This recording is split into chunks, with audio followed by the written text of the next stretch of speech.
सभी किसान लोगों का हमारे अपने YouTube चैनल एटिक 27 में आप सभी का हार्दिक अभिनंदन है। आज हम चर्चा करेंगे मूंग की उन्नत खेती। मूंग की एक वैज्ञानिक तरीके से किस प्रकार से खेती करनी चाहिए, इस चीज के बारे में हम आज चर्चा करेंगे। जैसा कि हम सब जानते हैं कि जो मूंग की मूंग का जो वैज्ञानिक नाम होता है विग्नो रेडिएटा होता है। विग्नो रेडिएटा रेडिएटा होता है और इसका जो कुल होता है, फैमिली होती है, वो होती है लेगुमिनेसी फैमिली होती है। इसकी लेगुमिनेसी फैमिली होती है। इसका जो ओरिजिन है वो इंडिया है। मूंग का ओरिजिन इंडिया है, ठीक है। इसी प्रकार से हम चर्चा करेंगे कि भूमि की तैयारी किस प्रकार से, अगर हम मूंग की खेती कर रहे हैं तो भूमि की तैयारी कैसी करनी चाहिए हमें मूंग की खेती करने के लिए। इस चीज की भूमि कैसी होनी चाहिए। भूमि हमेशा मूंग की खेती के लिए दोमट, बलुई दोमट प्रकार की भूमि होनी चाहिए। इस प्रकार की माटी होनी चाहिए और उसका पीएच मान 6.5 से 7.5 के बीच होना चाहिए। वो अच्छे जल निकास वाली होनी चाहिए। उसकी हमें क्या है कि उसमें 2 से 3 बार कल्टीवेटर से गहरी जुताई करनी चाहिए, फिर उसमें फाटा लगा देना चाहिए, फिर उसकी हमें बुआई करनी चाहिए, ठीक है ना। इसके लिए हमेशा हम जो बीज लेते हैं, बीज हमेशा जब भी हमें बीज लेते हैं तो उस बीज को क्या है कि हमें उपचारित करके ही लेना चाहिए, क्योंकि उपचारित करके हम बीज लेते हैं तो उससे सीड बोर्न और सोइल बोर्न जो डिजीज होती हैं वह खत्म हो जाती है। इसलिए क्या है कि हमें सीड बोर्न और सोइल बोर्न वाले रोगों से बचने के लिए हमेशा बीज का उपचार करके ही बीज को बुआई करनी चाहिए। इसके लिए हम थायरम, कैप्टान इस प्रकार के जो केमिकल हैं उनके माध्यम से उपचारित करते हैं। राइजोबियम से भी करते हैं हम इसको। एफआरआई सिस्टम इसके यूज करते हैं। एफआरआई सिस्टम पहले फंगिसाइड, फिर इंसेक्टिसाइड और फिर राइजोबियम कल्चर, इस प्रकार से हम बीज का उपचार करते हैं, ठीक है। उपचार करने के बाद फिर उसको क्या है कि हमें थोड़ी देर धूप में सुखाना चाहिए। जब वो सूख जाए, उस सूखने के बाद ही उसकी बुआई करनी चाहिए। ऐसा करने से बीज में जो रोग होते हैं, उसमें जो पैथोजन होते हैं वो खत्म हो जाते हैं, और जो माटी में भी पैथोजन हो तो वह उनके लिए इतने ज्यादा प्रभावी नहीं हो पाता है और सभी प्रकार उनकी जर्मिनेशन बढ़ जाती है, ठीक है। अब बात करेंगे हम उन्नत किस्में। उन्नत किस्में किस प्रकार की होती है, कौन कौन सी फसल के लिए कौन कौन सी किस्में, ये मतलब जो मूंग की कौन कौन सी ऐसी किस्में जो प्रेजेंट टाइम में अच्छा मुनाफा दे रही हैं, अच्छी उपज दे रही हैं, उनके बारे में हम चर्चा करेंगे। जो मूंग की RMG 62 हैं, जो कि सिंचित और असिंचित क्षेत्रों के लिए उपयुक्त होती हैं, और ये 65 से 70 दिन में पककर तैयार हो जाती हैं, और ये 8 से 9 क्विंटल इसकी उपज प्रति हेक्टर होती है। इसमें फलियां एक साथ आती हैं। मूंग की फसल किसी ने भी देखी हो तो उसको पता है कि मूंग में हमेशा क्या फलियां एक साथ नहीं आती, क्योंकि इसमें कोई फूल पहले आते हैं, कोई फूल बाद में आते हैं। इसलिए क्या है कि इसकी उपज इस वजह से कम निकलती है कि इसकी आधी फलियां तो क्या जड़ी जाती है खेत में, ठीक है।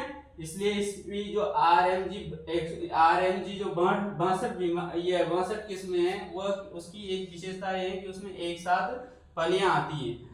जो RMG 262 है, ये इसमें यह सूखे के प्रति सहनशील है। रोग और कीटों का प्रकोप इसमें कम होता है और ये फलियां इसमें भी एक साथ ही पकती हैं। जो RMG 344 है वह खरीफ और जायद के लिए उपयुक्त हैं। ये मतलब जो RMG 144 है वह खरीफ और जायद के लिए उपयुक्त हैं। इसको हम दोनों ही सीजन में बुआई कर सकते हैं, और ये ब्लाइट को सहन करने की, जो बैक्टीरियल ब्लाइट रोग होता है उसको सहन करने की इसमें क्षमता होती है। इसके बीज चमकदार और मोटे होते हैं। इसकी उपज 7 से 9 क्विंटल प्रति हेक्टर होती है, और ये 62 से 72 दिन के अंदर पककर तैयार हो जाती है। ये SML 662 ये किस्म हमने सूक्ष्म खेती की उन्नत किस्मों में पढ़ा था, सूक्ष्म खेती में।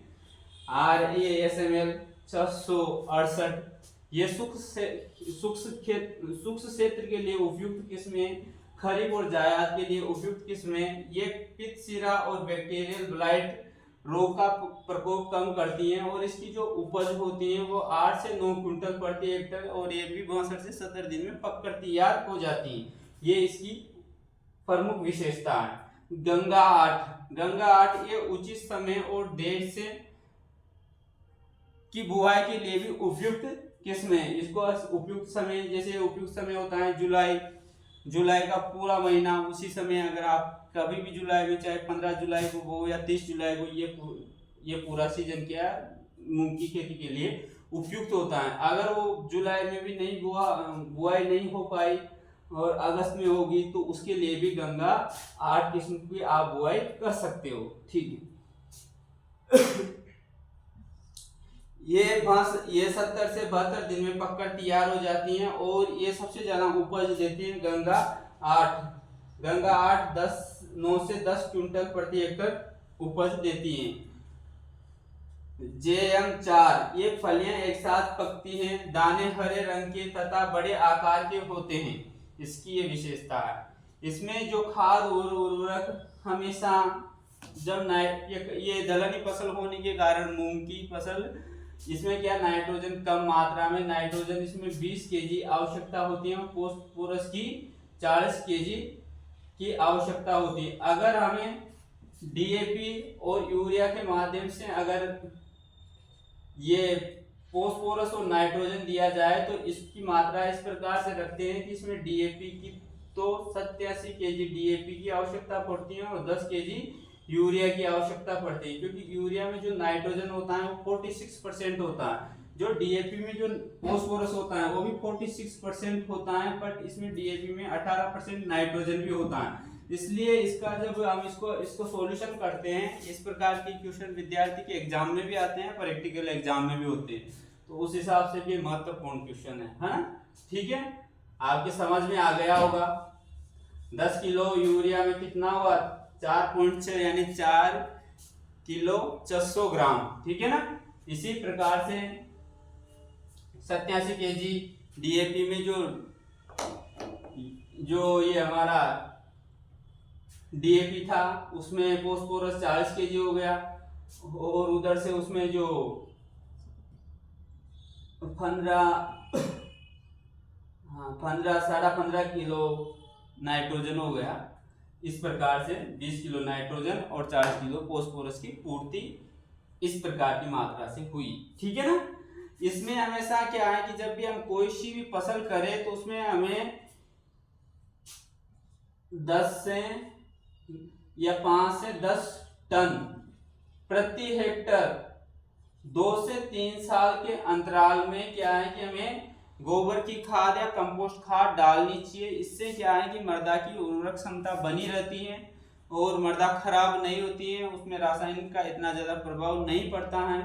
ठीक है ना। इसलिए हमें ज़्यादा से ज़्यादा ऑर्गेनिक खाद डालनी चाहिए। ठीक है। इसी प्रकार से हमें अगर खरपतवार का नियंत्रण करना चाहे, खरपतवार के नियंत्रण के लिए धान की फसल, ये मूंग की फसल में हमेशा पेंडिमेथालिन, जिसको हम इसका व्यापारिक नाम स्टाम्प होता है, इसकी स्टाम्प की एक बोतल आती है 3.3 केजी के हिसाब से, ये 500 लीटर जल में इसका घोल बना लिया जाता है। इस घोल को बनाकर प्रति हेक्टर के हिसाब से इसका छिड़काव कर दिया जाता है।